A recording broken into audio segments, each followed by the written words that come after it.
कैसे हो मेरे सभी भाई बहनों। उम्मीद करता हूँ कि प्रभु यीशु मसीह के अनुग्रह से आप सभी अच्छे होंगे। तो सभी को मेरी ओर से जय मसीह की स्वागत करता हूँ एक बार फिर से अपने चैनल मसीह की बातें में। आज हम फिर से मिलकर जानेंगे कि प्रभु का वचन हमसे क्या कहता है। तो चलिए बिना देरी किए हम प्रभु यीशु मसीह के नाम में वीडियो को शुरू करते हैं।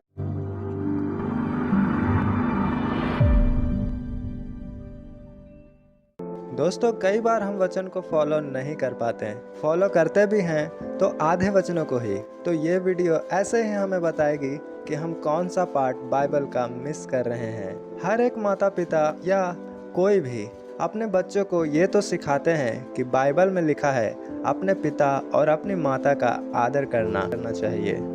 और मेरे लोगों, ये शिक्षा देना कोई गलत बात नहीं है, ये बहुत ज़रूरी भी है।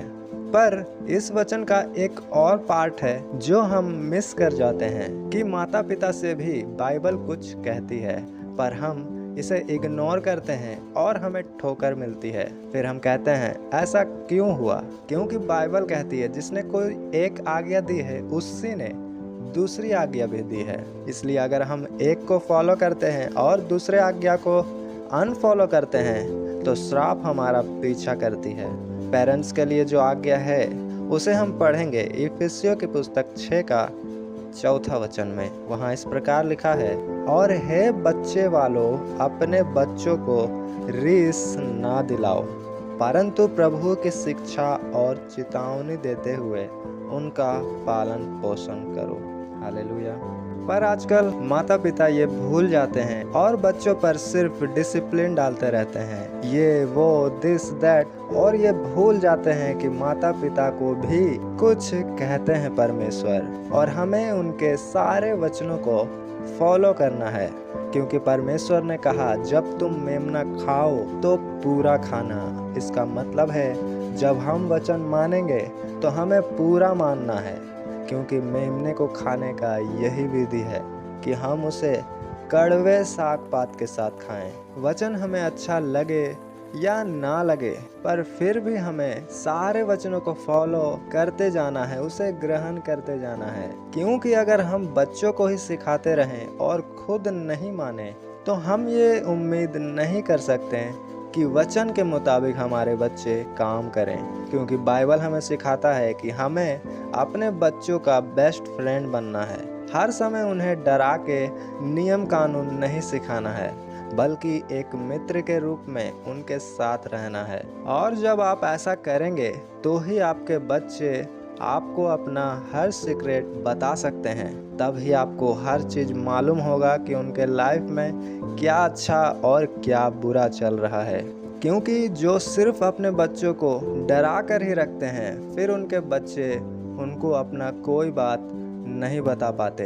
फिर वो बच्चे बाहर वालों को अपना सुख दुख बताना शुरू करते हैं और लोग उनको अपने फ़ायदे के लिए इस्तेमाल करते हैं। क्योंकि मैंने ऐसे लोगों को पर्सनली अपने लाइफ में जाना है जो बस इसलिए गर्लफ्रेंड और बॉयफ्रेंड के चक्कर में है क्योंकि उनके माता पिता उन्हें बहुत स्ट्रिक्ट रखते हैं घर में, और हर चीज़ों के लिए डांटते हैं, टोकते हैं, और कभी उनसे नहीं प्यार से बात करते हैं और अपना प्यार अपने बच्चों पर जाहिर नहीं करते हैं। फिर वो बच्चे कहते हैं कि मेरे मम्मी पापा मुझसे प्यार ही नहीं करते हैं, और इसलिए उनको लगता है कि उनका गर्लफ्रेंड बॉयफ्रेंड उनसे ज़्यादा प्यार करते हैं। पर जब आप अपने बच्चों का बेस्ट फ्रेंड बन जाते हैं, फिर वो आपसे कोई बात छुपाना नहीं चाहते, और फिर आप उसे गाइड कर सकते हो कि क्या सही है क्या गलत है। ऐसे में बच्चे भी आपके सुनते हैं, क्योंकि उन्हें ये मालूम होता है कि आप सच में उनसे प्यार करते हो। यीशु मसीह ने कहा कि दास नहीं जानता कि उसका स्वामी क्या करता है, पर एक मित्र जानता है कि उसका मित्र क्या करता है, कहाँ जाता है, कहाँ नहीं जाता है, उसे क्या पसंद है। और वचन ये भी कहता है जब बच्चा छोटा है फिर उस बच्चे में और दास में कोई फर्क नहीं है। और लोग यही गलती करते हैं कि अपने बच्चों को हमेशा बच्चा समझते रहते हैं और अपना मित्र नहीं बनाते। इसी कारण ना बच्चे आपके बारे में जानते हैं ना आप बच्चों के बारे में जानते हैं। और यही यीशु मसीह ने हमें सिखाया कि एक मित्र ही जानता है कि उसका मित्र क्या करता है। हालेलुया। यीशु मसीह भी जब संसार में थे तो हमें उन्होंने बेटा और मित्र कहा। प्रभु यीशु हमें बेटा और मित्र कहकर कंफ्यूज नहीं कर रहे, पर ये शिक्षा दे रहे हैं कि जब तक माँ बाप अपने बच्चों का दोस्त नहीं बनेंगे तब तक वो गारंटी ना रखे बच्चों का कि वो व्यभिचार में नहीं जाएंगे और बुरे संगतों में नहीं जाएंगे, आपसे अलग नहीं होंगे।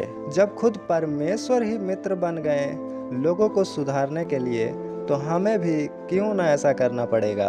दोस्त बनकर ही प्रभु ने चुंगी लेने वाले मत्ती को और जक्कई को बचा लिया और कितने बिगड़ों को सुधार दिया। तो आप अपने सुधरे हुए बच्चों को कैसे बिगड़ने दे सकते हैं।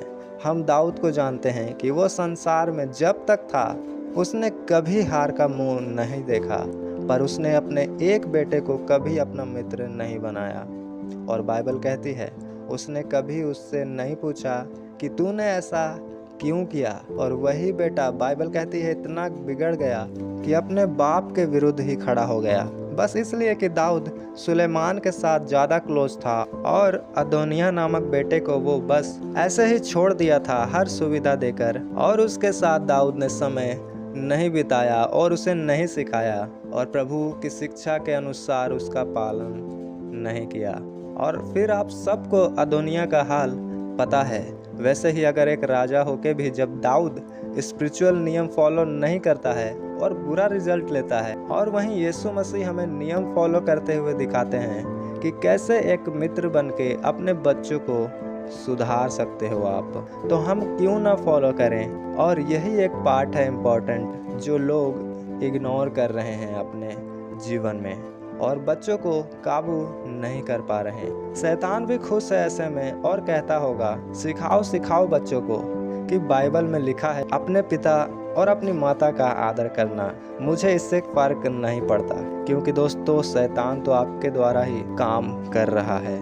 इसलिए आप अपना काम करें, बच्चे खुद अपने काम में लग जाएंगे, क्योंकि बाइबल हमें कहती है पहले हमें सुधरना है, फिर लोगों को परमेश्वर हमारे लिए सुधार देंगे।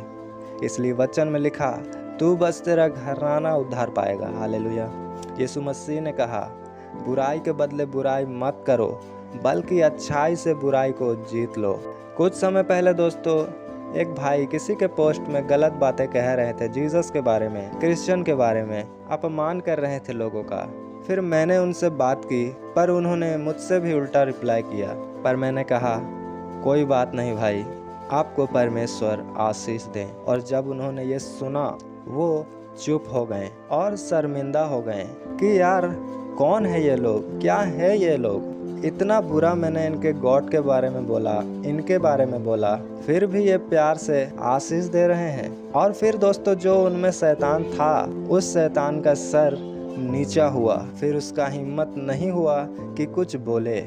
और ये बताने का यही मकसद है मेरे दोस्तों कि जब आत्मिक रूल्स फॉलो करते हो आप, तब शैतान हारता है और वो शर्मिंदा होता है, क्योंकि वो पहले से ही शर्मिंदा है। हालेलुया।